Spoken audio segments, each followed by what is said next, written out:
Recording video से देखिए, ठीक है, समझ लीजिए, बाकी आप लोग देख लीजिए। शुभम कुमार, शुभम सिंह, आप रेगुलर क्लास नहीं करते हैं क्या, ऑफलाइन में आते हैं? नहीं यस सर। यस सर, मैंने बोला था ना आपसे, इस टाइम गांव आया हूँ। अच्छा अच्छा, हाँ सर, तो तो अभी ऑनलाइन ही ज्वाइन करूंगा नेक्स्ट वीक कहाँ तक सर। इस वीक में कोडिंग क्लास कहाँ ज्वाइन किया है? सर मैंने ज्वाइन किया था। हाँ सर। कल था तो निकल नहीं सर, कल से ही तो मैं आया हूँ। आपसे रात शाम में बात हुई थी सर, लास्ट टाइम निकलते टाइम क्लास से। हाँ हाँ परसों। हाँ हाँ सर, वही चलिए, ऑनलाइन ही रहूंगा सर। मुकेश आया जी? शुभम सिंह, चलिए रिकॉर्डिंग दे दिया। कितना और किसी को रिकॉर्डिंग चाहिए? कौन बच्चे रिप्लाई कीजिए। चलिए दिया है रिकॉर्डिंग। क्लास से स्टार्ट करते हैं। 6 PM हो गया ना? चलिए, लास्ट क्लास हम लोग कहाँ तक डिस्कस किए थे? फंक्शन ओवरलोडिंग तक डिस्कस किए थे। यहाँ तक किसी को दिक्कत तो नहीं हो रही है? चलिए, आपके साथ एक और स्टूडेंट और ना था जी, शुभम, क्या नाम था उसका? वो क्लास नहीं आ रहा है? सनी सर। सनी? हाँ सर। कहाँ आ रहा है वो? कल आया था? सर वो नहीं सर, वो उससे बात हुई थी, वो आएगा मंडे से। वो यहाँ बात रह तो नहीं रहा है, वो अपने भी लिए गाँव बोल रहे गया हैं, हुआ है। क्लासेस समझ में नहीं आएगी, ऐसी बेकार हो जाती मैंने है। बोला था सर, मैंने बोला था, कह रहे कि भाई थोड़ा सा काम चला, क्लास रिकॉर्डिंग देख रहा हूँ। क्लास 10 बनाया।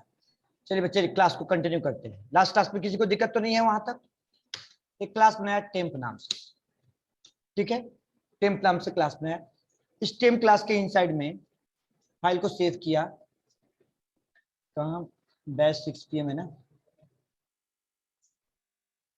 Dinesh sir, 6 PM new batch temp dot जावा सेव किया। इस टेम्प क्लास के इनसाइड में वेरिएबल डिफाइन कर लिया इंटीजर टाइप का x इज इक्वल टू आपका 10 है। थोड़ा जूम करें, ठीक है।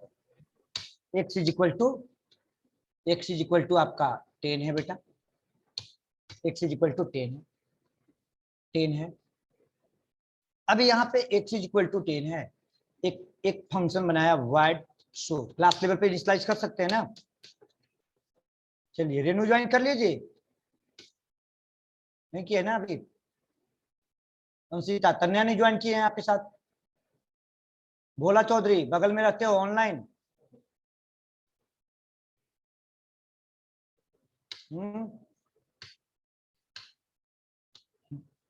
System dot order print online में ऐसा नहीं कि कोई दिक्कत है। दिक्कत क्या है ना कि वो एक्टिव होकर क्लास नहीं। अगर एक्टिव से क्लास कीजिएगा, कुछ बच्चे क्लासेस अभी तक मेरे बैच में हैं कि आज तक क्लासेस एब्सेंट ही नहीं हुए हैं। 9:30 का बैच टॉपिक एंड हो रही है, तो हम एक दिन सभी बैच पे पूछे कि सभी बच्चे 1-2 दिन एब्सेंट हैं, तुम आज तक एब्सेंट क्यों नहीं हो? उससे हमें ये भी पूछे रही है। बोला सर मैं बैंक में जॉब करता हूँ, ऑफिस आवर चलती है, बैंक मैनेजर हूँ, जयपुर से क्लास कर रहा हूँ, तो उस आवर में तो हमें तो ऑफिस में ही रहना है, तो जाएंगे कहाँ हम? तो क्लास करेंगे ही। और घर पे ही होंगे तब तो हमारी एब्सेंट हो भी सकती है। तो ये होती है कि एक्टिव होकर कितना क्लास करते हो ज्यादा मैटर करता है। ऑनलाइन में तो देखते हैं कि बच्चे सोए हुए हैं, हाँ ऐसा मोबाइल करके देख रहे हैं, मतलब सो करके लेट करके, कितना क्लास करेंगे भाई, कितना? बस, और हमारा कोई दिक्कत हमें नहीं आती है। बाकी जो बच्चे को माइंड मेंटेन है कि नहीं हमको ऑनलाइन ही करना है, तो कर ही रहे हैं ऑनलाइन, वो हमें कोई दिक्कत नहीं है। ऑनलाइन तो मोड में आज के डेट में सभी लोग आ रहे हैं जी, प्लेटफॉर्म ही अब ऑनलाइन के मोड में आ रही है पूरे की पूरे। एक यहाँ पे एक वेरिएबल डिफाइन कर लिया इंटीजर टाइप का y, ठीक है बच्चे, कॉल कीजिए। एक वेरिएबल डिफाइन कर लिया y, यहाँ पे एक वेरिएबल डिफाइन कर लिया। प्रोग्राम का कॉन्सेप्ट जो बनाया है, इस प्रोग्राम के कॉन्सेप्ट में लॉजिक क्या लगे हुए हैं बेटा? लॉजिक क्या लगे हुए हैं कि सर एक क्लास लेवल वेरिएबल है, उसकी वैल्यू आपका 10 है, ठीक है। एक लोकल वेरिएबल है, लोकल वेरिएबल अपने फंक्शन के इंसर्ट आर्गुमेंट का वेरिएबल है, उसकी वेरिएबल का नाम क्या है? y, ठीक है। पब्लिक स्टैटिक void main लगाए, स्ट्रिंग डॉट डॉट डॉट, ठीक है। इस टेम्प क्लास का बेटा ऑब्जेक्ट बनाए, टीएम फिट टेम्प का ऑब्जेक्ट बनाया, T1 obj is equal to new temp. इस क्लास का ऑब्जेक्ट बनाया, पहला ऑब्जेक्ट बनाया, इसके मेन फंक्शन चला, मेन फंक्शन चलते ही इस क्लास का पहले ऑब्जेक्ट बना, obj dot show function call किया। चलिए बेटा, जैसे इस क्लास का ऑब्जेक्ट बना तो अब हीप के मेमोरी में क्या आ जाएगा आपका, हीप के मेमोरी में आपका 10 वैल्यू आ जाएगा। अब हीप का मेमोरी दिखाएंगे, यहाँ पे एक ऑब्जेक्ट बना, ये वेरिएबल डिफाइन हो गया obj। अब obj किस मेमोरी को रेफर कर रही है, obj में आप obj आपका जो वेरिएबल है वो आपका इस मेमोरी को रेफर कर रही है, इस मेमोरी को रेफर कर रही है, इसका एड्रेस यहाँ स्टोर है। अब x की वैल्यू क्या आ गया आपका बेटा, x की वैल्यू आपका 10 आ गई, x की वैल्यू 10 आ गया, कोई दिक्कत तो नहीं यहाँ तक किसी को, ऑब्जेक्ट बनते ही आ जाएगा, डिफॉल्ट वैल्यू आ जाएगी 0 के जगह पे 10। चलिए जावा C++ में सॉरी जावा में अलाउ कर है कि आपका क्लास लेवल पे वेरिएबल के वैल्यू इनिशियलाइज कर सकते हैं, इनिशियलाइज कर सकते हैं। अब इस क्लास को कंपाइल किया, कंपाइल कराने के बाद रन कराया, javac temp dot java, temp dot java. जैसे इस प्रोग्राम को रन कराया जावा क्या हो रही है, अच्छा उसकी वैल्यू पास करना पड़ेगा, आर्गुमेंट बिना आर्गुमेंट का कॉल कर दिया, पास कर दिया 20 30 पास कर दिया।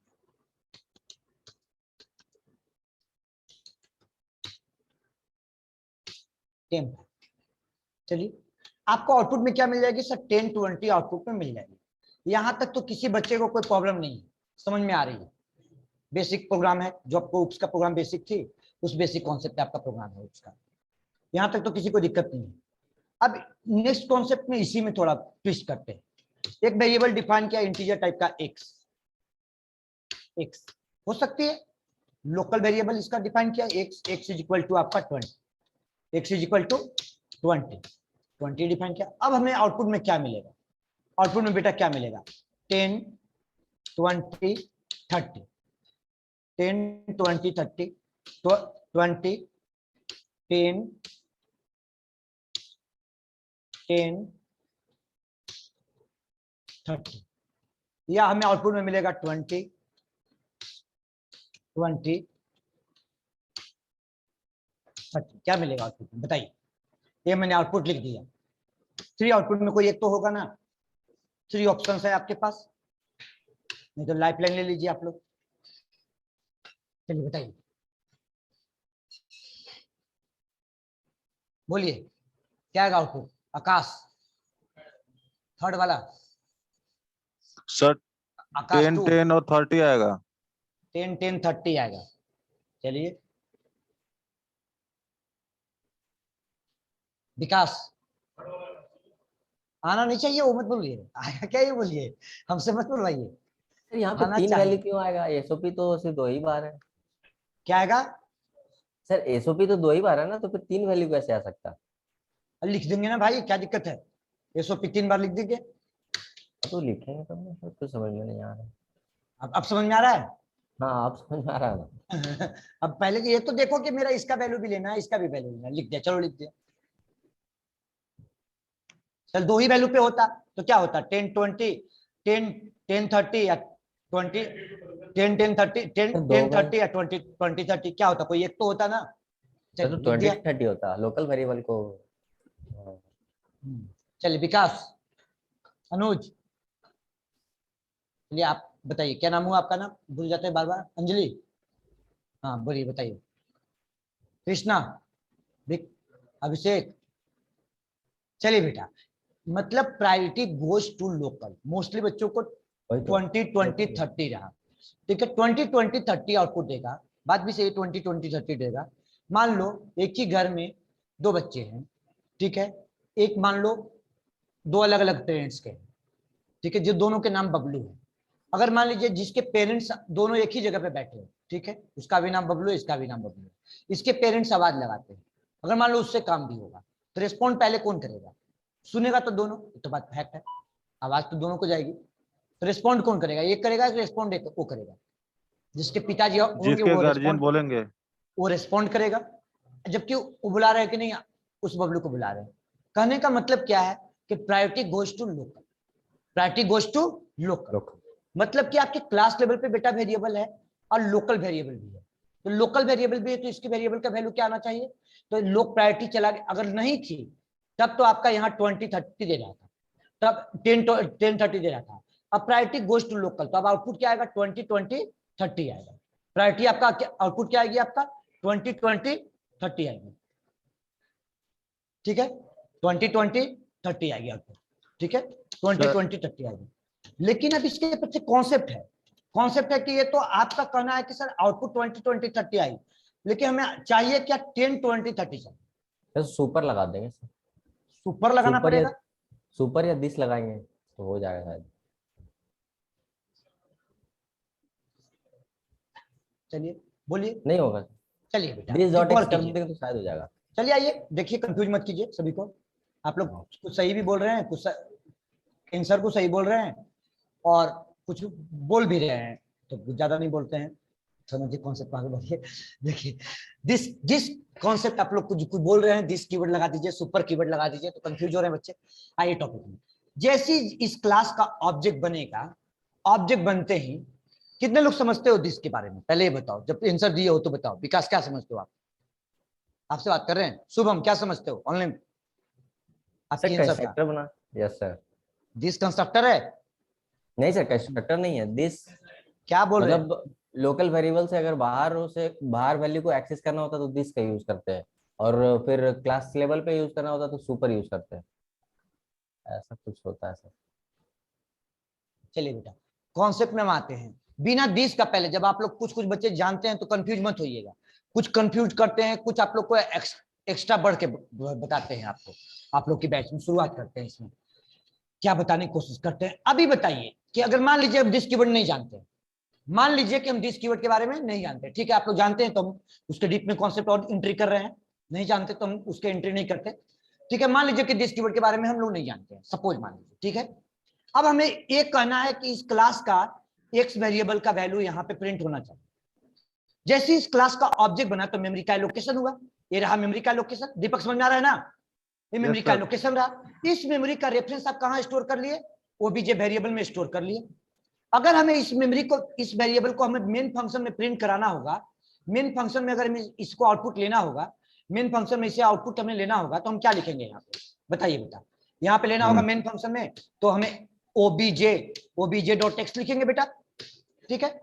अब जब इस क्लास का ऑब्जेक्ट बना, इस क्लास का ऑब्जेक्ट बना, तो इसका रेफरेंस आईडी आ गया, इसका रेफरेंस आईडी आ गया, इसका रेफरेंस आईडी आ गया, the reference ID of OBJ, इस रेफरेंस आईडी को प्रिंट करवा लिए, the reference ID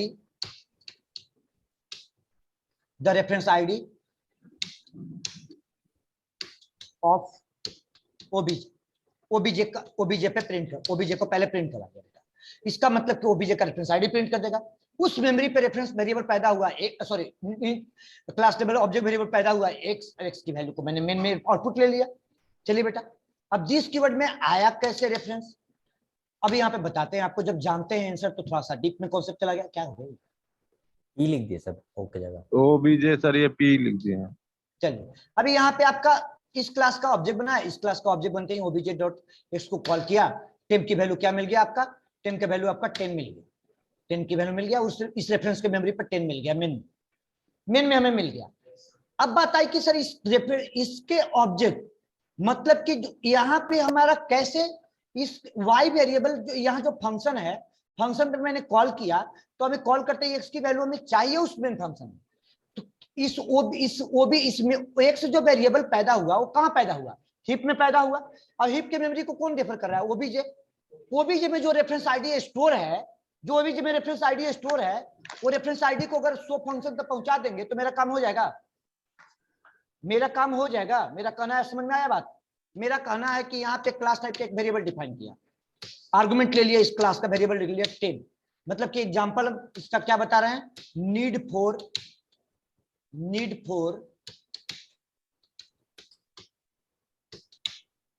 this keyword, समझ में आया। तो दिस कीवर्ड जो आप लोग आंसर कुछ बच्चे दिए, तो यहाँ पे दिस कीवर्ड का नीड, यहाँ T1 वेरिएबल डिफाइन। अब T1 किस टाइप का वेरिएबल है? क्लास टाइप का वेरिएबल है। किसी भी क्लास टाइप के वेरिएबल में क्या होल्ड होती है? Integer value, float value, double value क्या स्टोर होती है बताइए? इंटीजर डबल तो स्टोर नहीं होगा। जब भी स्टोर होगा तो क्या होगा? उस क्लास का रेफरेंस आईडी स्टोर। ऑब्वियस सी बात है। चाहे तो आप ऑब्जेक्ट बना के यहाँ से पास कर दो, ऐसे बना दो ऑब्जेक्ट, यहीं पे कॉमा लगाओ, न्यू ऑपरेटर चलाओ, टेम क्लास का ऑब्जेक्ट बनाओ, तो नया ऑब्जेक्ट चला गया, न्यू ऑब्जेक्ट चला गया ना बेटा, ये न्यू ऑब्जेक्ट चला जाएगा। यहाँ पे ऑब्जेक्ट बना के पास करोगे, T1 में चल जाएगी ऑब्जेक्ट। जाएगी कि नहीं जाएगी? हमें बच्चे हो रही है clear concept? Shubham, Adnan, Aman Saifi, Ankit Kumar. Yes sir. Yes sir. New student हो, ऑनलाइन में आते हो कि ऑफलाइन? अच्छा अच्छा, तुम तो आते हो, चलिए ठीक है, ऑनलाइन में ही हुआ। चलिए मेगा क्लियर हुआ कॉन्सेप्ट कि अगर बेटा ऑब्जेक्ट बना दे तो मेरा काम हो जाएगा। यहाँ पे तो ऑब्जेक्ट बना करके T1 में ऑब्जेक्ट चल जाएगी। भाई ऑब्जेक्ट क्यों बनाए? अननेसेसरी काम में क्यों करे? वो तो मेरे ऑब्जेक्ट बन ही रहे हैं। ये ऑब्जेक्ट बना है ना, न्यू ऑपरेटर चला, ओबीजे में क्या स्टोर है? रेफरेंस आईडी स्टोर है। अब उस ओबीजे में, अगर ओबीजे में यहाँ पे नल डाल दिए, मान लीजिए क्या हो सकता है? या तो नल जा सकता है, या तो नल जा सकता है बेटा, या तो नल जा सकता है, या तो आपका रेफरेंस आईडी जाएगा उस क्लास का, उसी क्लास का जिस क्लास का रेफरेंस वेरिएबल डिफाइन है, चाहे जिस क्लास का उस आर्गुमेंट में वेरिएबल डिफाइन हो। तो the reference ID of T1, यहाँ पे T1 को प्रिंट करवा लिया, T1 को प्रिंट करवा लिया बेटा। पहले T1 को प्रिंट करवाया, कहाँ पे? T1 दिखाएंगे सो मेथड में। कंफ्यूजन की बात क्या है? कंफ्यूजन की बात क्या है? कंपाइल कीजिए, रन कराइए। नल से तो function call, data member call होगा नहीं, ठीक है, नल से तो कॉल होगा नहीं डेटा मेंबर। अब हमने कहा कि जो ऑब्जेक्ट बनाए हो, जो ऑब्जेक्ट बनाए हो उस ऑब्जेक्ट को पास कर दिया, ओबीजे को यहां से पास कर दिया। इसका मतलब कि रेफरेंस आईडी जो यहाँ प्रिंट कर रही है, सेम रेफरेंस आईडी कहां चला गया? T1 में चला गया, T1 में चला गया। और T1 में चला गया तो इसका मतलब पहले प्रिंट करा कर चेक कीजिए बेटा, ये गया कि नहीं गया। पहले नल प्रिंट किया, देखिए पहले वाला स्क्रीन को भी क्लियर नहीं किया, नल डाले तो नल गया, सेम रेफरेंस आईडी उसी ओबीजे को पास कर दिए तो ओबीजे को आईडी चला गया। अगर रेफरेंस आईडी बेटा आ गया तो यहाँ पे हम लिख सकते हैं T1.x।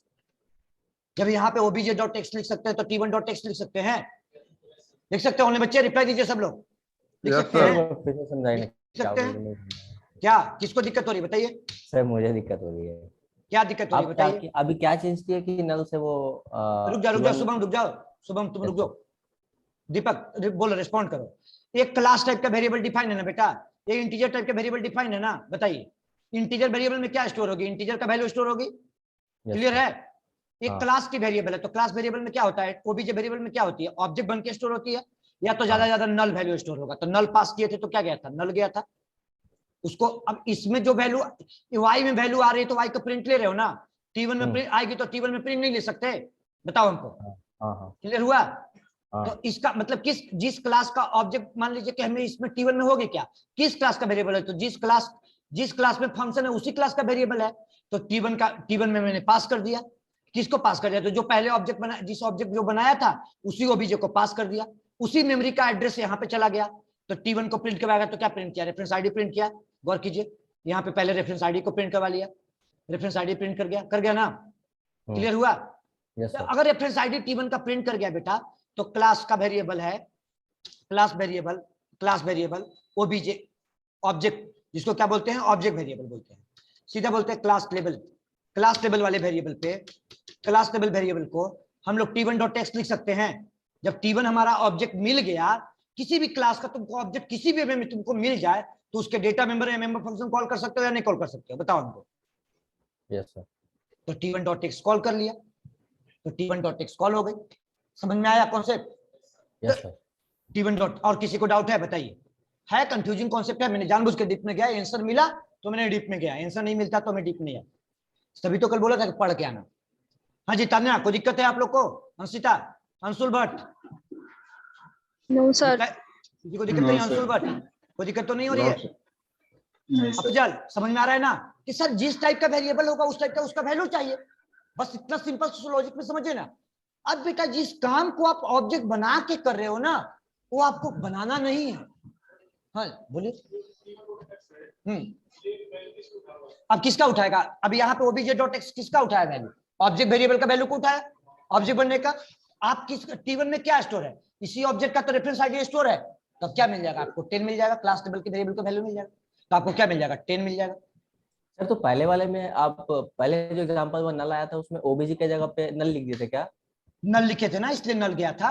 यहाँ पे हाँ। ओबीजे पास न करके बताया कि या नल तो पास कर दिए। नल, भाई कोई भी क्लास वेरिएबल रेफरेंस वेरिएबल की वैल्यू 2 ही ना होती है, या तो उस क्लास का ऑब्जेक्ट बना के डाल दो या तो नल वैल्यू डाल दो। तो पहले नल पास करके सिखा दिया कि देखो नल पास करोगे तो नल चला गया। ओबीजे ऑब्जेक्ट बना के, उसका ऑब्जेक्ट बना हुआ था, या न्यू ऑपरेटर चला के ऑब्जेक्ट बना दो तो नया ऑपरेटर, तो क्यों न्यू ऑपरेटर चला के न्यू ऑपरेटर चला? ऑब्जेक्ट बना हुआ था, उसी रेफरेंस आईडी को पास कर दिया। ठीक है, अब यहीं पे कॉन्सेप्ट आ गई कि सर एक कहां का क्लियर कॉन्सेप्ट है कि आप जिस ऑब्जेक्ट से फंक्शन को कॉल कर रहे हैं उसी ऑब्जेक्ट को आप वहां पहुंचा भी रहे हो। ठीक है, आपको वैल्यू 10 मिल गया, तरीका से आपको 10 मिल गया, देखिए आगे 10 मिल गया, 10 मिल गया। इसका मतलब कि सर इम्प्लिसिटली करता क्या है? इम्प्लिसिटली करता क्या है? वो क्लास लेवल पे एक दिस नाम का कीवर्ड डिफाइन होता है। जैसे उस क्लास का, किसी भी क्लास का ऑब्जेक्ट बनता है, ऑब्जेक्ट बनते ही दिस कीवर्ड में रेफरेंस आईडी आ जाती है, और जिस ऑब्जेक्ट से फंक्शन कॉल होता है ना, मतलब ओबीजे 1 से फंक्शन कॉल हुआ, ओबीजे से कॉल हुआ, तो ओबीजे का रेफरेंस आईडी, मान लीजिए नया ऑब्जेक्ट बनाया ओबीजे 1, तो ओबीजे 1 से फंक्शन कॉल किया, तो दिस में किसका रेफरेंस आईडी? ओबीजे 1 का ऑब्जेक्ट आईडी। तो बेटा इसका मतलब कि जिस काम को हम ऐसे कर रहे हैं ना, उस काम को ऑटोमेटिकली हो जाता है। कैसे हो जाता है? बहुत सारे बच्चे आंसर भी दिए, वो दिस कीवर्ड से पहुंच जाता है, मतलब कि वो इम्प्लिसिट आर्गुमेंट के रूप में किसी न किसी तरीके से वो पहुंच जाता है। वो आर्गुमेंट क्या होता है? वो क्लास लेवल पे वेरिएबल डिफाइंड है। अब कंस्ट्रक्टर जब चलती है, जब कंस्ट्रक्टर टॉपिक में डिस्कस करेंगे आपको कि कैसे ऑब्जेक्ट बनते ही जिस कीवर्ड में आ जाती है, कैसे आता है, वो डिस्कस करेंगे कंस्ट्रक्टर टॉपिक में, अभी नहीं डिस्कस करेंगे। ठीक है, अभी यहाँ पे दिस कीवर्ड को प्रिंट करवाया, तो मैं यहाँ पे प्रोग्राम के अंदर में अभी क्या पढ़ा रहा था? यहाँ पे need for this keyword. This keyword का नीड क्यों पड़ा? क्योंकि हमें ऑब्जेक्ट बनाना के पहुंचाना पड़ रहा था, ऑब्जेक्ट बना के पहुंचाना पड़ रहा था। अगर डेटा मेंबर को क्लास लेवल पे सेम हो रही थी और लोकल वेरिएबल भी सेम हो रही थी, तो इस कॉन्सेप्ट को कहते क्या है? इस कॉन्सेप्ट को कहते हैं डेटा शैडोइंग। इस कॉन्सेप्ट का नाम है डेटा शैडोइंग। शैडोइंग लिखते हैं, डिफिनेशन लिखेंगे अभी थोड़ी देर में, पहले रुक जाइए। तो इसका मतलब कि ये रेफरेंस आईडी पहुंच जा रही थी बेटा। अब जो रेफरेंस आईडी पहुंच जा रही थी, जो रेफरेंस आईडी पहुंच जा रही थी, उस रेफरेंस आईडी को हमारा ऑलरेडी दिस कीवर्ड में पहुंच जाता है। कैसे पहुंच जाता है? तो ये T1 पहुंचाने से नहीं पहुंच रहा है, जिस ऑब्जेक्ट से फंक्शन को कॉल किया ना, ऑटोमेटिकली पहुंच गया। मतलब कि यहाँ पे ऑब्जेक्ट 1 से कॉल किया, इसका नाम रखा ऑब्जेक्ट 1, मान के चलिए ऑब्जेक्ट 1। ठीक है, तो ओबीजे का रेफरेंस आईडी ऑब्जेक्ट 1 में चला गया। अगर मान लीजिए ठीक दूसरे ऑब्जेक्ट बनाया, तो दूसरे ऑब्जेक्ट का भी हमको पहुंचाना पड़ेगा बेटा, दूसरे ऑब्जेक्ट को भी पहुंचाना पड़ेगा। 1000 ऑब्जेक्ट होगा, अननेसेसरी आपका आर्गुमेंट हमको लेना पड़ रहा है। ये जावा ने नहीं, ये उप्स टेक्नोलॉजी, उप्स बेस्ड जितने भी टेक्नोलॉजी हैं, ये सारे टेक्नोलॉजी किए हुए हैं। C++ में भी मिलता है this is a pointer variable, Python में सेल्फ नाम का कीवर्ड मिलता है, और जावा में दिस नाम का भी कीवर्ड मिलता है, जैसे C++ जैसा। अब यहाँ पे बेटा ओबीजे 1 बनाया, अब यहाँ पे ऑब्जेक्ट 2 इसका नाम रख दिया। अब यहाँ पे ओबीजे 1 से कॉल किया, ऑब्जेक्ट 1 से कॉल किया, ऑब्जेक्ट 1 को प्रिंट करवाया, यहाँ ऑब्जेक्ट 1 से कॉल कर लिया, वैल्यू तो मिलेगा 10 है, यहाँ ऑब्जेक्ट 1 को पास कर दिया। इसका मतलब कि हर एक ऑब्जेक्ट पे हमें पास करना पड़ रहा है भाई एडिशनल काम। एडिशनल काम क्यों करें? हर एक ऑब्जेक्ट पे, हर एक ऑब्जेक्ट पे हम एडिशनल काम क्यों करें? तो इसी को मैंने, इसका मैं जनरेट प्रोग्राम को बता रहा था, नीड फॉर दिस कीवर्ड, कि दिस कीवर्ड का क्यों जरूरत पड़ा। देखो दूसरा ऑब्जेक्ट बना, दूसरे ऑब्जेक्ट का रेफरेंस आईडी देखिए बदल गया, यहाँ पे मेन में प्रिंट किया, उसका वैल्यू 10 में 10 ही प्रिंट किया, ओबीजे 1 को पास किया, देखिए ये वाला रेफरेंस आईडी रहा। यहाँ पे क्लास टेबल वेरिएबल का वैल्यू दिस कीवर्ड में भी बदल गया, मतलब कि जिस ऑब्जेक्ट से दिस कीवर्ड का रेफरेंस आईडी यहाँ पे चेक करो, पहला ऑब्जेक्ट हुआ, यहाँ पे चेक करो दूसरा ऑब्जेक्ट का, मतलब कि सर इट मीन जिस ऑब्जेक्ट से आप फंक्शन को कॉल करते हैं ना, उस रेफरेंस आईडी ऑटोमेटिक पहुंच जाती है। अगर हम आपको ये कॉन्सेप्ट नहीं पढ़ाते तो वर्ड क्या बोलते? यही वर्ड बोल के निकल जाते कि जिस ऑब्जेक्ट से फंक्शन कॉल होती है वो ऑटोमेटिक पहुंच जाता है, बस मान लो। समझ में आ गया? आप भी मान लेते सर हो गया कॉन्सेप्ट, लेकिन इंटरनल पहुंचा कैसे? इंटरनल पहुंचा कैसे? तो किसी न किसी आर्गुमेंट के रूप में। ये आर्गुमेंट फंक्शन का नहीं बनता है, नहीं बोलेंगे फंक्शन का बनता है। एक अगला टॉपिक है कंस्ट्रक्टर, कंस्ट्रक्टर का आर्गुमेंट बनता है, वो बताएंगे आपको कंस्ट्रक्टर का आर्गुमेंट बनता है। अब कंस्ट्रक्टर में इनिशियलाइज होता है क्लास टेबल वेरिएबल है दिस कीवर्ड। तो दिस कीवर्ड क्या है? This keyword is a reference variable हो गया ना, इसका मतलब कि दिस रेफरेंस आईडी पहुंच रही तो रेफरेंस वेरिएबल हो गया। It is refer to the current object of class, class के करंट ऑब्जेक्ट को रेफर कर रहा है। कैसे? तो sir OBJ dot show function call किया तो दिस कीवर्ड में ओबीजे का, OBJ one dot show function call किया तो दिस कीवर्ड में ओबीजे वन का। मतलब हमको पहुंचाने की जरूरत नहीं है, अननेसेसरी काम कर रहे हैं, अननेसेसरी जिसका वर्के नहीं है, वर्के नहीं है। तो पहले नीड फॉर दिस कीवर्ड लिख के प्रोग्राम को लिख लीजिए, तो फिर हम आगे डिस्कशन करते हैं प्रोग्राम में। अब आसान लगेगी दिस कीवर्ड इसको बताने के बाद, और आसान लगेगी। और बच्चे सबको क्लियर है कॉन्सेप्ट ना? हाँ जी, अमान साहब, अंकित, अफजल, यस सर। क्लियर है? मेघा, मुकेश, सर एक बार आउटपुट दिखाइए ना। आउटपुट तो आएगा ही बेटा ना। नहीं आउटपुट एक बार दिखाई ना, हम भूल गए।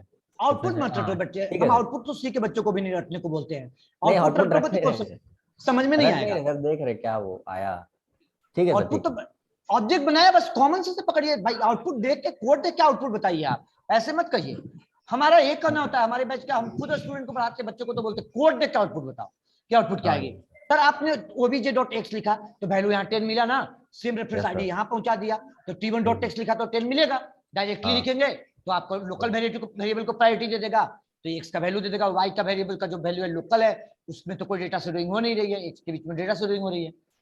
Yes sir.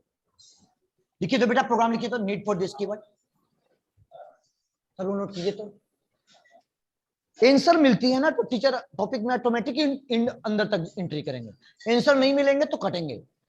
टीचर सही टीचर आपके बिहेव से चलते हैं टीचर, और हमारी आदत है बच्चों अगर रिस्पॉन्ड कर रहे हैं अच्छे तो हम फिर उसके डीप में जाते हैं, हम भी देखते हैं कहां तक वो समझ सकते हैं। अब किसी बैच में लिख देते हैं कोड तो समझिए पूरे क्लासेस निकल गया, समझ में भी नहीं आया। सर पहुंचा कैसे? भाई क्लास है, क्लास वेरिएबल की वैल्यू बस इतना ही होता है, नल और उसकी ऑब्जेक्ट। पहुंचा दिया तो क्या दिक्कत है, पहुंचा दिया तो क्या दिक्कत है, पहुंचा दिया वहां तक। अभी यहां पहुंचाया है, कंस्ट्रक्टर में भी इसको जरूरत पड़ेगा, आपको बताएंगे आपको ऐसा कॉन्सेप्ट। अब और आसान लगेगी अगली कॉन्सेप्ट।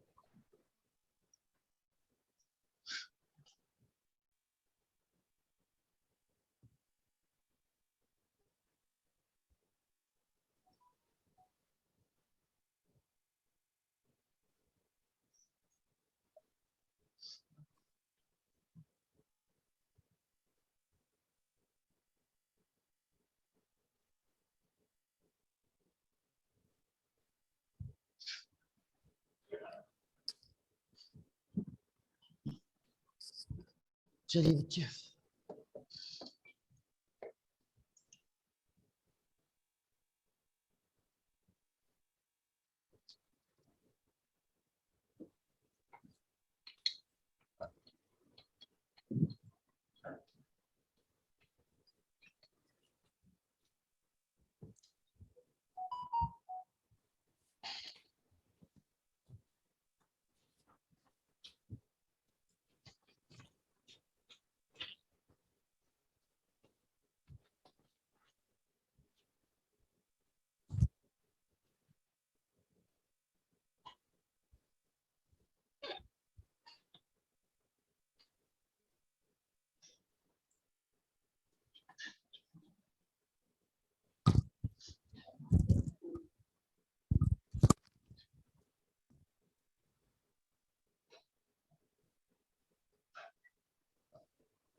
सर ये टेम्प t1 जो बनाए वो ऑब्जेक्ट है या फिर क्या है वो?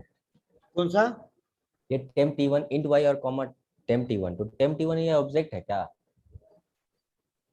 टेम्प t1 जो है ऑब्जेक्ट है। वो क्या बनना है? ऑब्जेक्ट बन रहा है। शुभम बोल रहे हो? Yes sir. कैसे कंफ्यूज हो रहे हो ऐसे वर्ड में? टेम्प ये इसको हम क्या कहते हैं बताओ तो? एक ओबीजे वेरिएबल डिफाइन यहाँ करते हैं तो क्या बोलते हैं इसको? क्या बोलते हैं ओबीजे को? क्या कहते हैं? ओबीजे को तो वेरिएबल बोलते हैं सर। क्या कौन सा वेरिएबल बोलते हैं? प्रिमिटिव या नॉन प्रिमिटिव? नॉन प्रिमिटिव में क्या बोलते हैं इसको? क्लास टाइप वेरिएबल को क्या बोलते हैं? क्लास टाइप के वेरिएबल को क्या बोलते हैं भाई? इतना तो आंसर दीजिए, पढ़ाया है आपको, उसमें इतना मेहनत किया, 2-2 डायग्राम 3-3 डायग्राम पे पढ़ाया है। क्लास टाइप के वेरिएबल को क्या बोलते हैं बच्चे? Reference variable. सामने तो लिखी हुई है रेफरेंस वेरिएबल। और रेफरेंस वेरिएबल में क्या होती है? रेफरेंस आईडी, उसको क्या बोलते हैं? ऑब्जेक्ट। तो t1 वेरिएबल क्या होगा? Reference variable. अब उसमें होल्ड क्या होगी? ऑब्जेक्ट होल्ड होती है। t1 को एज ए ऑब्जेक्ट कर सकते हो, लेकिन ऑब्जेक्ट ना बोल के उसको क्या बोलेंगे, क्लास टाइप के वेरिएबल डिफाइन हो गया, रेफरेंस वेरिएबल, वो भी जब पास किया वही रेफरेंस आईडी यहाँ होल्ड हो गई, ऑब्जेक्ट हो गई, होल्ड हो गया, तो Yes, sir. T1 is object हो गया। हम्म। ऐसे कंफ्यूजन कैसे हो रहा है भाई तुम्हारा? उप्स को रिवीजन कीजिए, उप्स का स्टार्टिंग से क्लासेस स्क्रॉल करता हूं।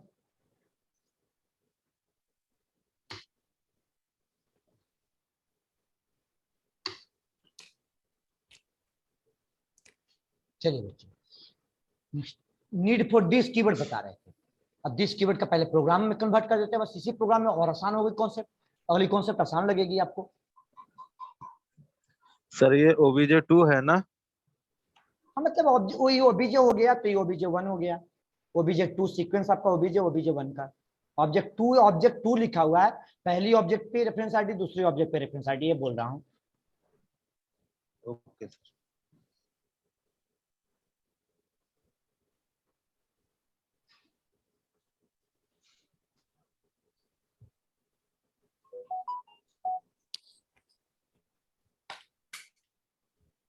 चलिए बच्चे, नोट कर लिए सब लोग, हो गया? एक मिनट सर।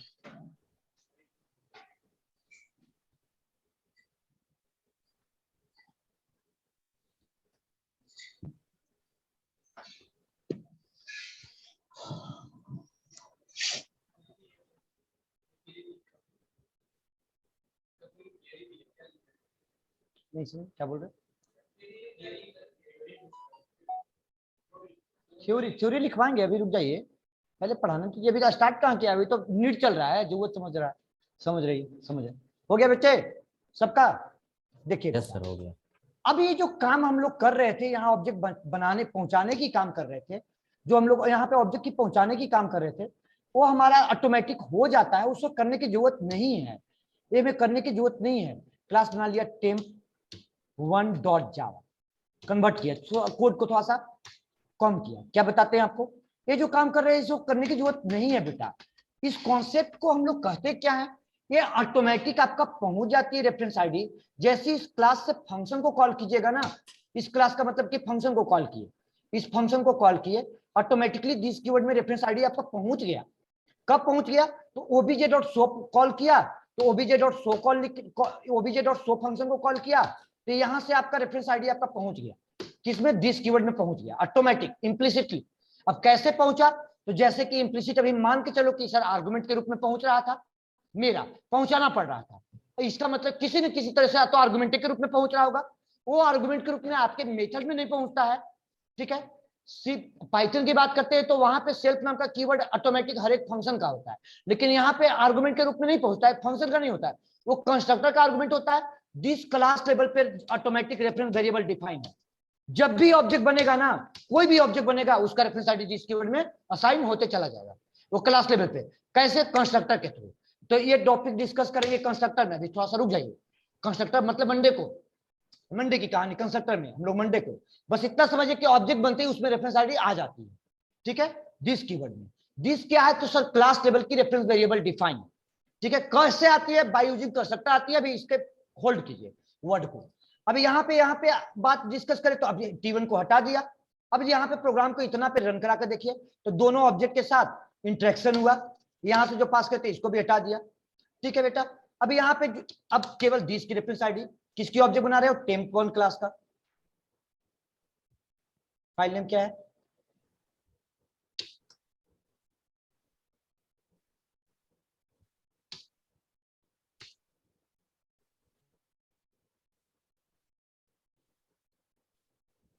चलिए temp1 क्लास का ऑब्जेक्ट बनाया बेटा, temp1 क्लास का ऑब्जेक्ट बनाया। temp1 क्लास का ऑब्जेक्ट बनाते ही अब ये फंक्शन को कॉल किया, और कॉल करते ही दिस कीवर्ड का रेफरेंस आईडी वहां पे प्रिंट करेगा, और यहाँ ओबीजे का प्रिंट करेगा। देखिए बच्चों, फंक्शन कॉल किया, पहले तो मेन में प्रिंट किया, ये मेन में वैल्यू प्रिंट कर गया, दिस कीवर्ड का रेफरेंस आईडी प्रिंट कर गया, मतलब दिस में रेफरेंस आईडी हमें मिल जाती है। तो जिस काम को हमें इंप्लिसिट मिल रही है, उस काम को हमें क्यों पहुंचाना है, हमें बताइए, पहले आंसर दीजिए, और बच्चे रिप्लाई दीजिए। जिस काम हमें इम्प्लिसिटली दिस कीवर्ड में हमें मिल जा रही है, रेफरेंस आईडी को क्यों पहुंचाए। अब इस यहाँ पे जब मिल जा रही है तो दिस कीवर्ड हमने लगा दिया। अब दिस कीवर्ड क्यों लगाया, सर जब इस क्लास लेवल वेरिएबल और लोकल वेरिएबल सेम होता है, उस कॉन्सेप्ट को कहते हैं डेटा शेडोइंग। उस कॉन्सेप्ट को क्या कहते हैं? Data shadowing.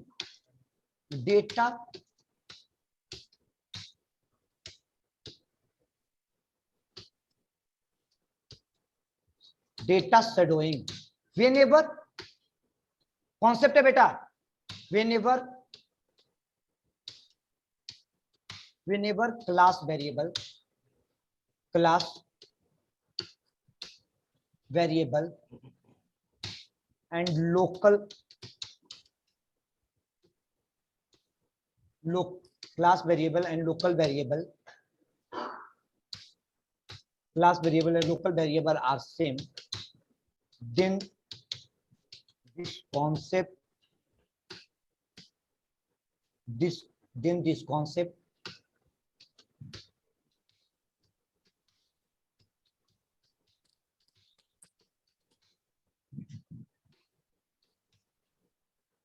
Data shadowing. इस कॉन्सेप्ट को क्या कहते हैं? Data shadowing problem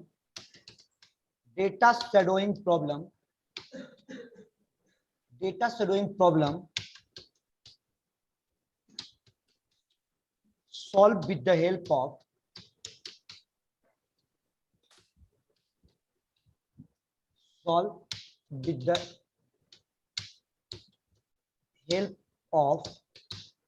with the help of this keyword को ब्रैकेट में लिखिए। दिस कीवर्ड किसके हेल्प से सॉल्व करते हैं? दिस कीवर्ड की हेल्प से सॉल्व करते हैं। अगर डेटा शेडोइंग नहीं हो रही थी, डेटा शेडोइंग नहीं होती तो बाय डिफॉल्ट कौन इंप्लीमेंट करता है? बाय डिफॉल्ट आपका जेवीएम इंप्लीमेंट करता है, कंपाइलर इंप्लीमेंट करता है। मतलब कि डेटा शेडोइंग नहीं हो रही थी, class variable local variable same नहीं था, तो कंपाइलर जो है दिस कीवर्ड यहाँ पे खुदे लगा दे रहा था। अगर जैसे डेटा शेडोइंग हो गया, मतलब क्लास वेरिएबल और लोकल वेरिएबल सेम हो गया, अब कंपाइलर हो गया कंफ्यूज कि भाई किसको में लगाए, तो भाई priority goes to local, priority हो गया लोकल को, तो आपका वैल्यू के लिए दिया लोकल वाले को। अब यहाँ पे इसका मतलब बात आया कि सर जिस ऑब्जेक्ट से मेमोरी में यहाँ पे ओबीजे में रेफरेंस आईडी आ रही थी, वो रेफरेंस आईडी कहाँ जाती है? तो सर रेफरेंस आईडी वो आपका दिस कीवर्ड में भी असाइन हो जाती है। इसका मतलब समझ में आ गया कि मतलब कि वो इम्प्लिसिट किस में असाइन हो जाता है? दिस कीवर्ड में भी, उसी मेमोरी का रेफरेंस आईडी